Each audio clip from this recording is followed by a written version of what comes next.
Hi everybody! Today I'm going to be talking all about the latest release from Tarte. It is the Tartelette In Bloom palette. So this is the sequel to the original Tartelette palette. So in this video I'm going to be, of course, reviewing this, giving some comparisons to that original palette and other palettes that I think have a lot of similarities, and then I'll also be doing a little tutorial as well with the look that I'm wearing right now. So let's jump right in. This palette has gorgeous outer packaging. I think Tarte tends to do a really good job with their palettes. When you open it up, you've got this mirror here, and it's the very same layout as the original Tartelette palette. You've got, let's see, 12 different shadows in here, but instead of these being all matte, they've actually thrown in 3 shimmery shades. It is all neutral, as you can see, but there are definitely some differences with the original. As you look at them both, I think you can tell the colorful row in the original Tartelette palette is more on the plum side, and with this new one, the In Bloom palette, what they've done is made it more of a pinky mauve burgundy type thing. Top row in the In Bloom palette, you know, very neutral, if not kind of on the cool side, and then your center row has a really shimmery bronze, so there definitely are opportunities to get some very warm looks out of this palette as well, probably more so than with the original Tartelette. Now Tarte is doing a really great job with their eyeshadows lately, particularly with these new palettes. I think they've got a really nice pigmented matte texture. The 3 shimmery shades in here are really strong as well, and they're the kinds of shiny shades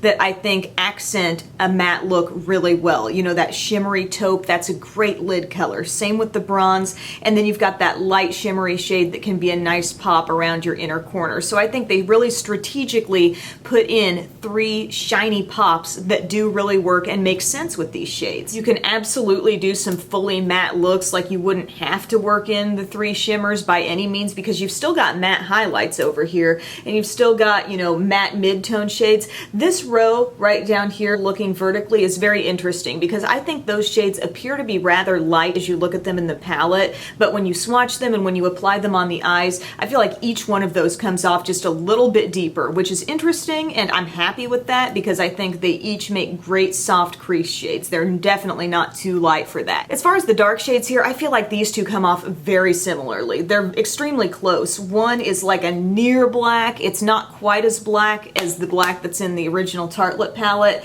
and then you've got an extremely dark brown, and they just look very similar. To use them, I mean, you wouldn't see a lot of difference on the eye. But then this dark kind of brownish brick red is a great one to have in there. And feel free to bounce around, use this palette however you want, but I think as with the original, you've got some clearly laid out quads if you look horizontally. So your cool quad, a little bit warmer, and then your sort of rosy burgundy look here. Before I start pulling in a bunch of different palettes and showing you some comparisons, I do want to say that I think quality-wise, just looking at this palette as a standalone option for makeup, I think this is a really great neutral palette. Quality is good. There's good light and dark options. The 3 shimmery shades that they put in, they really fit with the color scheme that's going on here. But for those of you who like comparisons, have already been buying a buttload of palettes this holiday season, I do want to give you that. I want to tell you where the similarities lie with a lot of the other things that have been coming out recently. First of all, the Too Faced Stardust palette. I have identified 6 colors in here that I think are pretty similar to what's happening in the Tartelette In Bloom palette.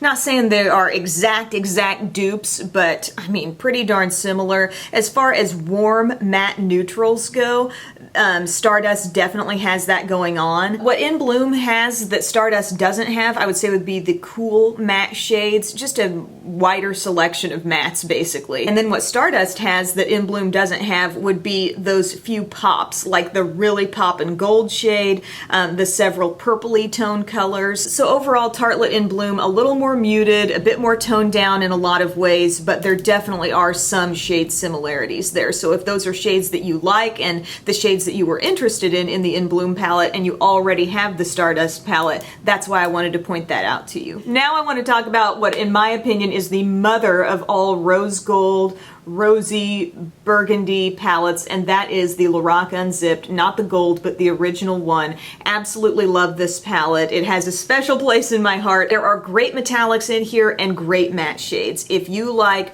rosy, slightly pinky tone shades, bronze, gold, that's all in here, but then you've got deep colors like dark brown, medium brown, mauve, dark burgundy. Bottom line of this comparison, I would say if the bottom row of In Bloom is what interests you most and you really like those kinds of colors and even more shimmer, more glow, more bronzy type things thrown in, like kind of an expansion also of the middle row, the Lorac Unzipped palette has you covered in that arena and then some. What this lacks would be the kinds of shades that are in the top row up here. See how everything's a little more, you know, grayish, more neutral, cool. And then I just really got on a roll digging through my stash and I pulled out my Too Faced Natural Matte palette, which I love this palette. Too Faced has gotten so great with their matte shades. It's very simple, you know, you got a very cool row up here. This row brings in a little bit of mauve. And then I love these two very interesting warm shades down here. It's a very warm brown and then kind of this goldeny light tan. I love it. And I think the top rows of both of these palettes with those cool shades have some similarities. The Natural Matte just kind of dips its toe into the rosy vibe because you're not getting really deep dark brick red. You're just kind of getting this mauvey shade right here in the center that allows you to kind of take a look in that direction, but you're going to be able to go deeper and darker in that way with the In Bloom palette. And of course, this is an all matte palette. This one does have your few shimmery pops. Now, to share some looks that I've actually done with this palette, the other day on Snapchat I was showing that I had used a lot of the shades in the bottom row and then I blended this one called Firecracker and Funny Girl over here. So I kind of lightened up the bronze and had a real shimmery pop on my lid and then it was blended out with some of these rosy brick red colors. And so I really liked the way that look turned out. So today I wanted to show you something much cooler. I used primarily the shades in the top rows. I primed my lids and then I used Jet Setter all over the lid and kind of worked that into the crease as well with my Sigma E25 brush. I brought in Smoke Show, the darkest shade in the palette, and I patted that over most of the lid and I also worked that up into the crease as well and just kind of blended over that whole crease area so those shades could come together a bit more. Next, to soften up that color, I went down to Smarty Pants and I applied that just over the border of my dark crease color. Just under the brow as a highlight, I used just a little bit of Charmer. I didn't want to lay that on too thick. And then I used Rocker, which is the shimmery taupe, on just the inner part of my lid to give a little bit of shine there. And I took Funny Girl around the innermost corner. Then I did liquid liner across the upper lash line. I lined my lower inner rim with black liner and kind of smudged it down below a bit. I used a smudge brush to really get that a bit more blended. And then I took Jet Setter, the same shade we started with, and blended that with a pencil brush across the lower lash line. And then I finished things off with mascara and some false lashes here that I got for only $1. Yes, I'm going to expand on that in a future video. And the finished look really just makes me think classic smoky eye, and I think you could follow almost like the same template of shades that I used with the next row and you would just get a more brownish, little bit more warm smoky eye. Another thing that I noticed, and anybody else who already has this too, give your palette a whiff. Do you feel like those have a bit of like a sweet scent?